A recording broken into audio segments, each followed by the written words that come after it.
ಇದು ಮೊಟ್ಟೆ ಸಾರು ಮಾಡೋದು ಹೇಗೆ ಅಂತ ಹೇಳ್ಬಿಟ್ಟು ತೋರಿಸ್ತೀನಿ. ಇವಾಗ ಮೊಟ್ಟೆ ಸಾಂಬಾರು ಚಿಕ್ಕದಾಗಿ ಪುಟ್ಟದಾಗಿ ಚೊಕ್ಕದಾಗಿ ಹೇಗೆ ಅಂತ ಹೇಳಿ ಬರೀ ಎರಡು ಮೊಟ್ಟೆಗೆ ಹಾಕಿ ಸಾಂಬಾರು ಮಾಡೋದು ತೋರಿಸ್ತೀನಿ. ಒಬ್ಬರಿಗೆ ಬೆಳ್ಳುಳ್ಳಿ ಸ್ವಲ್ಪ, ಶುಂಠಿ ಸ್ವಲ್ಪ, ಲವಂಗ, ಚಕ್ಕೆ, ಮೆಣಸು, ಕಾಯಿ, ಹುರ್ಗಡ್ಲೆ ಎಲ್ಲ ಲಿಮಿಟಾಗಿ ಸ್ವಲ್ಪನೇ ಇಟ್ಟಿದ್ದೀನಿ. ಅರಶಿನ ಸ್ವಲ್ಪ ಖಾರದ ಪುಡಿ, ಸಾಂಬಾರು ಪುಡಿ, ಇದು ಒಗ್ಗರಣೆಗೆ ಕ್ಯಾಪ್ಸಿಕಮ್ಮು, ಈರುಳ್ಳಿ, ಜೀರಿಗೆ ಒಗ್ಗರಣೆಗೆ. ಸಾರಿಗೆ ರುಬ್ಬೋದಕ್ಕೆ ಟೊಮೊಟೊ, ಈರುಳ್ಳಿ, ಪುದೀನ, ಬೆಳ್ಳುಳ್ಳಿ ಇದಿಷ್ಟು ರುಬ್ಬೋದಕ್ಕೆ. ಎರಡು ಮೊಟ್ಟೆ ಹಾಕಿ ಮೊಟ್ಟೆ ಸಾಂಬಾರು ಮಾಡೋದನ್ನು ತೋರಿಸ್ತೀನಿ. ತುಂಬ ಚೆನ್ನಾಗಿರುತ್ತೆ, ಟ್ರೈ ಮಾಡಿ. ಇವಾಗ ಇದಿಷ್ಟನ್ನು ನಾನು ರೆಡಿ ಮಾಡ್ತೀನಿ. ಈಗ ಒಂದು ಪಾತ್ರೆ ಇಟ್ಟಿದ್ದೀನಿ, ಸ್ಟವ್ ಹಚ್ಚಿದ್ದೀನಿ. ಈಗ ಸ್ವಲ್ಪ ಎಣ್ಣೆ ಹಾಕ್ತೀನಿ ಒಗ್ಗರಣೆಗೋಸ್ಕರ.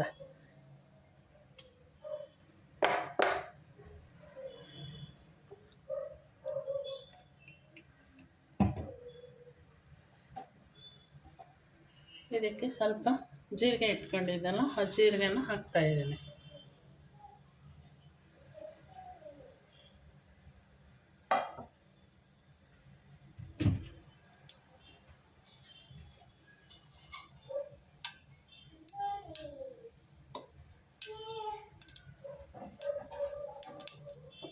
ಈಗ ಕ್ಯಾಪ್ಸಿಕಮ್, ಈರುಳ್ಳಿನ ಹಾಕ್ತೀನಿ.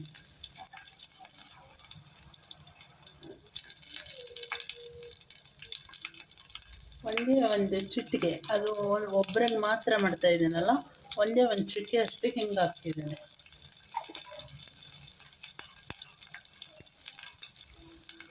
ಒಬ್ಬರ ಅಳತೆಗೆ ಮಾತ್ರ ಮಾಡ್ತಾ ಇರೋದು.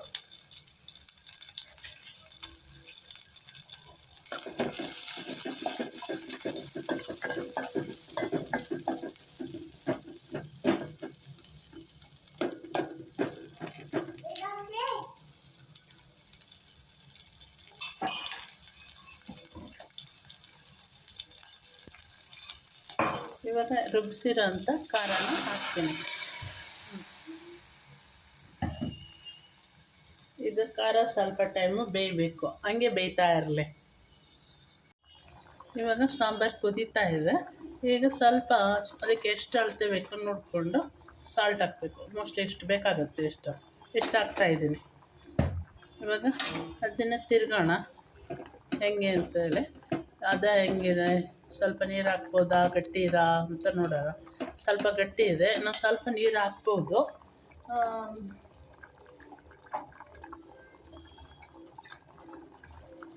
ಯಾಕೆಂದರೆ ಮೊಟ್ಟೆ ಹಾಕಿದಾಗ ತುಂಬ ಗಟ್ಟಿ ಬಂದ್ಬಿಡುತ್ತೆ ಅದು.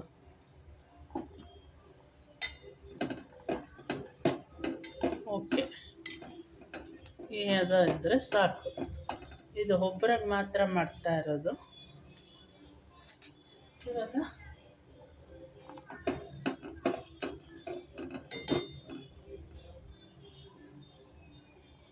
ಅದು ಕುದೀತಾ ಇದೆ.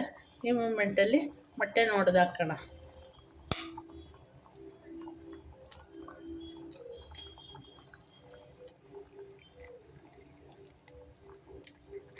ಹತ್ತಿರದಿಂದ ಹಾಕಿದ್ರೆ ಭಂಡಾರ ಹೊಡೆಯಲ್ಲ.